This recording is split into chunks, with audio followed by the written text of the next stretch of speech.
Hello everyone, welcome. This is Pastor Roland, checking in to see how you're doing. Hope you're doing better. As I've said many times, some of you are not doing so well.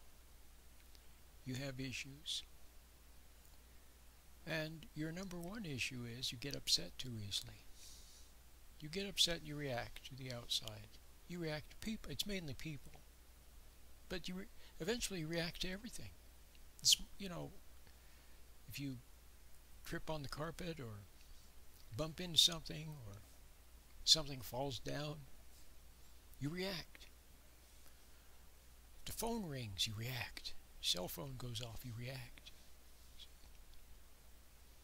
Can you see the difference between noticing or observing something and then responding appropriately, if any response is needed? Often no response is needed. Can you see the difference between that and reacting, becoming emotional? The classic example of reacting is like on these game shows on television. Like they have something called Family Feud. Have you ever seen that? Or the new Family? I don't know. Once in a while, my son and I go to the golf course, and we go to the driving range and we hit some balls. It's good exercise and fresh air, and I enjoy it.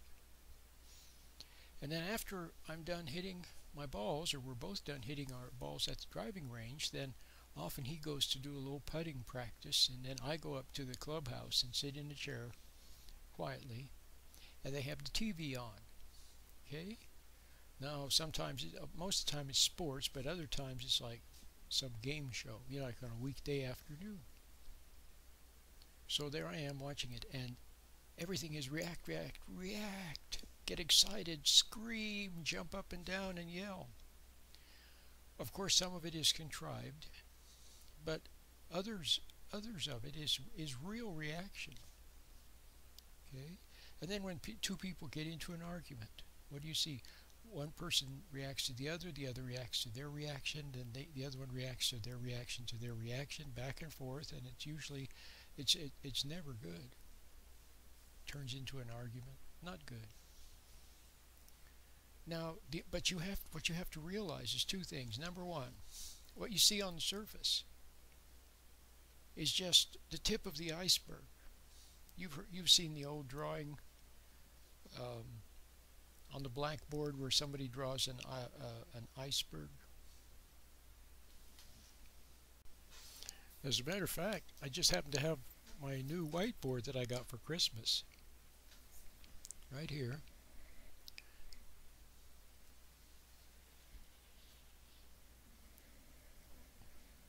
So there's the iceberg. Can you see it? There's the iceberg. Okay.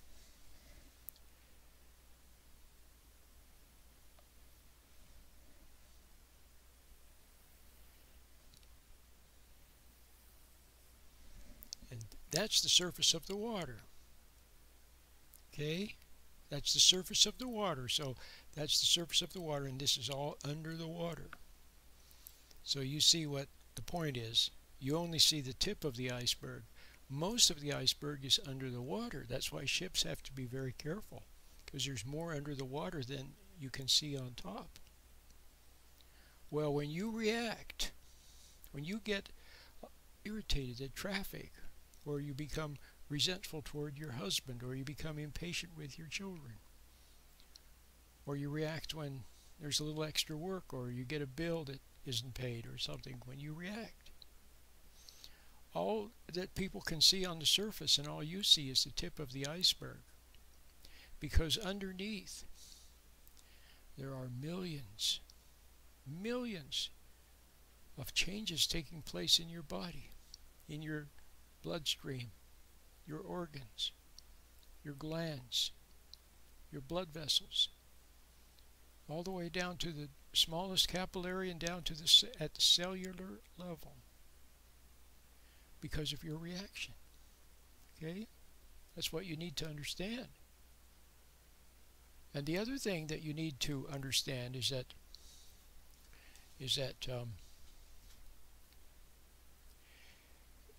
is that you're not supposed to. Oh, and of course the other thing you need to know, which I've said many times, and that is some people on the surface appear calm, but they're reacting underneath. See, we become good, especially at work, because we know if a person becomes upset at work and starts jumping up and down and screaming and yelling, and well, they're going to not get promoted, they might get fired, they're not going to look competent, so we hide it. But it's suppressed, and underneath the reactions are still taking place. That's why you can see a man how many times have I told the story of the fellow that I used to know that was always calm on the surface, calm, great big guy too. He was like 6'8" or so. He was just big guy, but very calm. One day the phone rang, and then outside. Then he went outside to talk on the cell phone, and I heard him arguing with someone, probably his girlfriend, wife. You know how that is. Arguing. Then he came in, calm. One day he fell over like a giant oak tree. He just toppled over and he was dead. Okay? He internalized and suppressed all the stress, but it was taking its toll under the surface. See? The iceberg. Okay, so now you got the idea. So, and then finally, here's the kicker. We're not supposed to be reacting.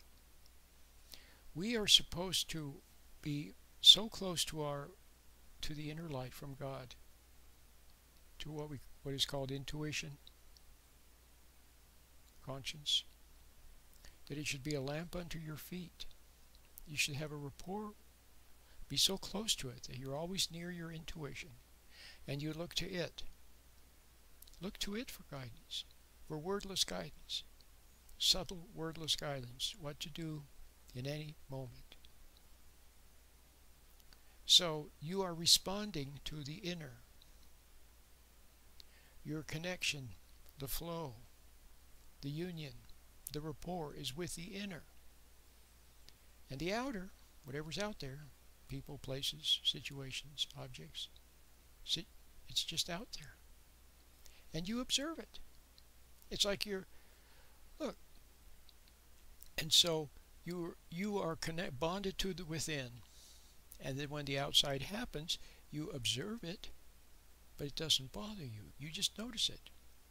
Sometimes it can be unpleasant, you know, if the weather's cold or you get rained on, or if somebody's being rude. So you notice it.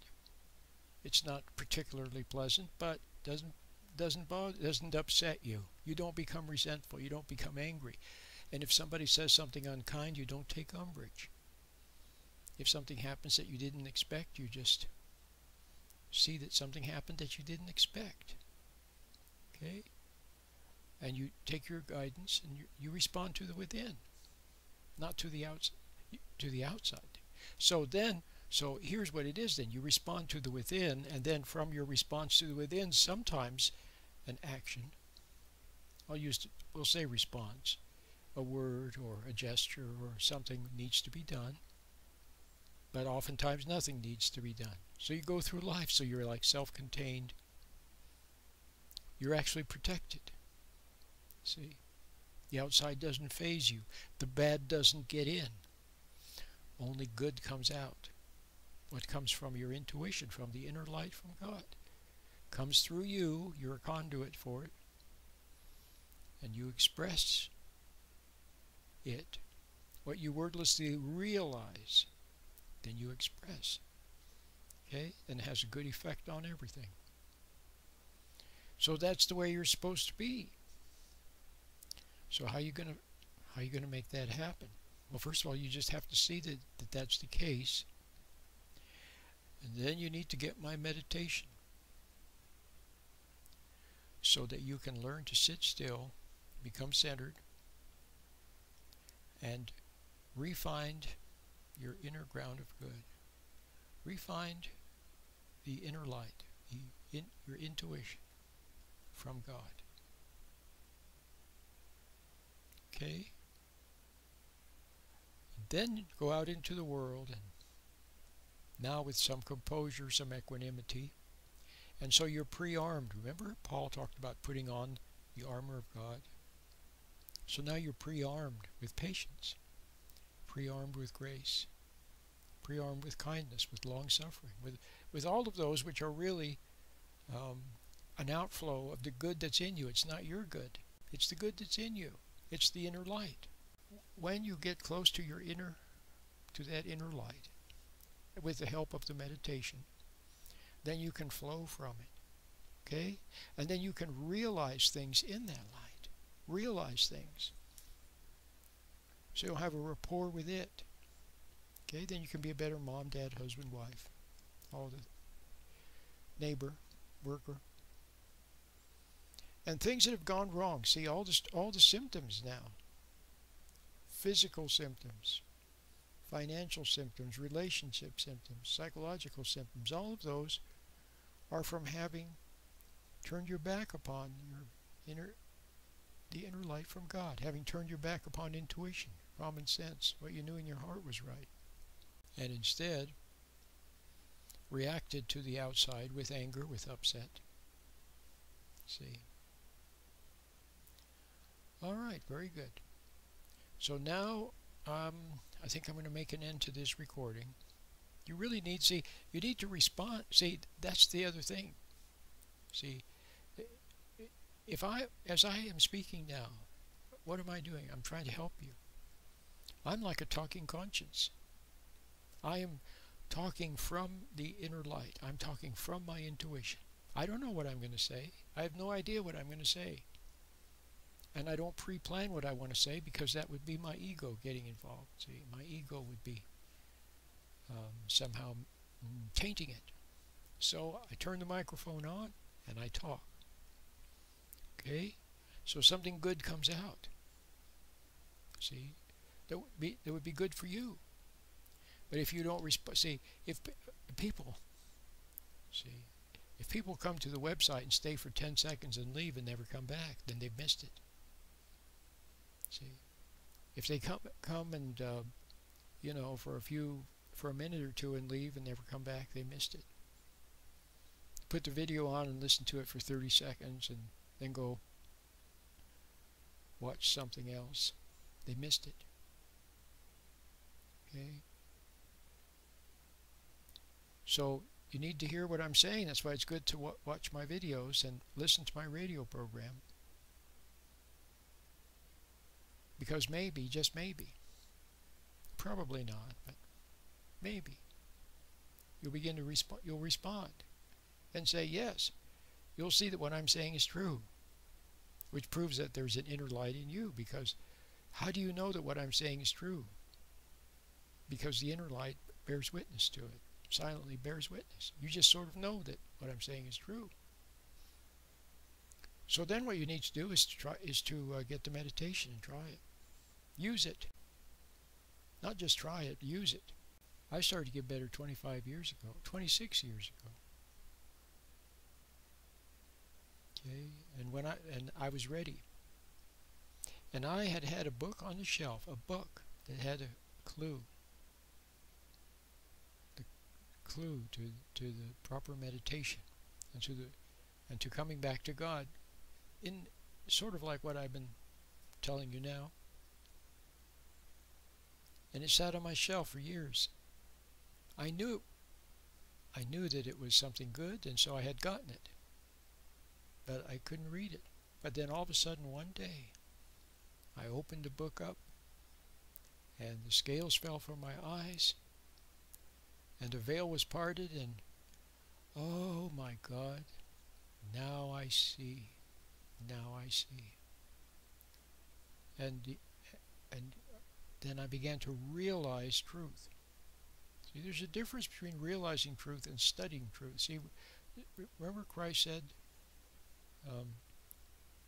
the Spirit gives life.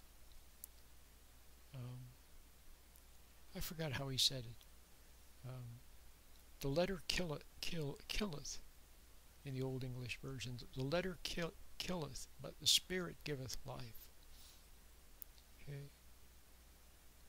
So you need to realize Okay, if you studied a lot of religion or philosophy or Christianity or Buddhism or whatever it is that you've studied, well, okay, so you have a lot of fact knowledge. But what you need is realizations in the moment, in the present moment, from God.